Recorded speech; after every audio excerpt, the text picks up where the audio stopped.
Bonjour, c'est Marie Faé, bienvenue au 59e exercice de notre défi qui s'intitule Au-delà des diplômes. Lilou Massé nous explique que les diplômes ne sont que des bouts de papier et qu'ils ne remplacent pas l'expérience.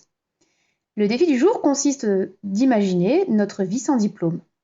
La consigne ne précise pas si on doit imaginer une vie où les diplômes n'existent pas ou si on doit s'imaginer sans diplôme dans le monde actuel. Ce qui a son importance puisque dans le monde actuel, en tout cas en France, le sacro-saint diplôme tient une place plutôt importante.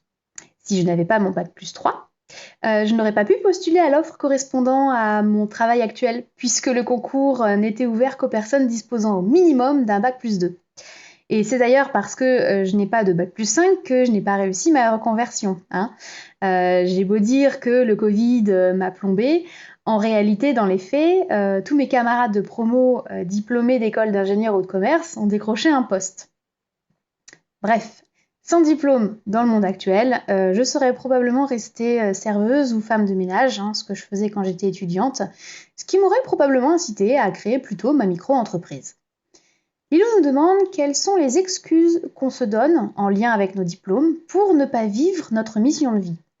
Je ne pense pas que je me donne de telles excuses, puisque d'une part, mon métier n'a rien à voir avec la matière que j'ai étudiée et pour laquelle je suis diplômée.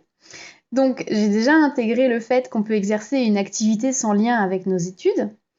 Et d'autre part, j'ai déjà les certificats de l'IFTA, l'Institut français et thérapie alternative, pour les formations que j'y ai suivies en magnétisme, EFT et lithothérapie. Je suis donc techniquement déjà diplômée dans les domaines qui constitueraient ma mission de vie. Il nous demande également si on se sentirait légitime à exercer un autre métier. La réponse est oui. Je pourrais exercer n'importe quel métier en réalité, pourvu que je sois correctement formée. Le souci dans les domaines de l'énergie et donc de ma mission de vie, c'est qu'il y a toujours à apprendre, qu'on n'est jamais vraiment complètement formé. Du coup, c'est plus difficile de se sentir légitime. Enfin, c'est ce que je pense, mais peut-être que c'est mon syndrome de l'imposteur qui parle.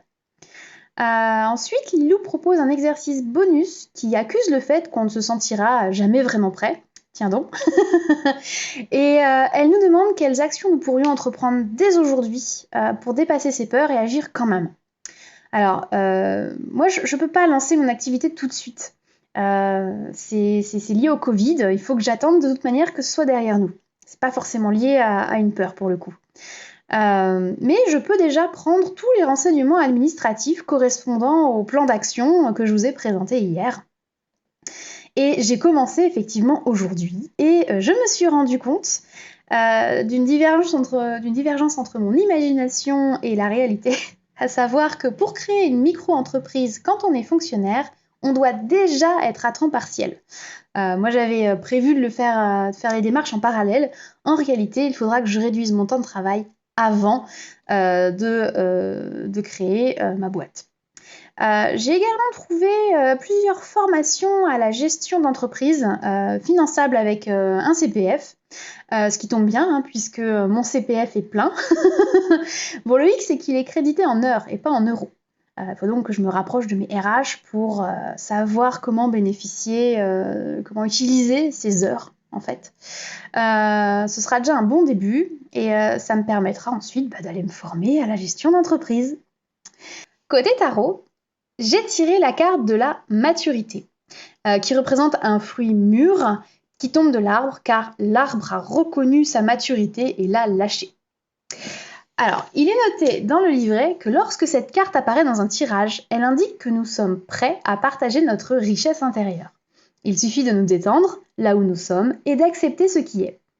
Ce partage de nous-mêmes, notre créativité, peut s'exprimer de plusieurs façons, dans notre travail, nos relations, ou encore dans notre vie quotidienne. Nous n'avons ni besoin de préparation, ni de fournir d'efforts particuliers. L'heure est simplement venue. Voilà, c'est tout pour aujourd'hui. Je vous dis à demain pour le 60e exercice de notre défi. D'ici là, prenez soin de vous. Bye!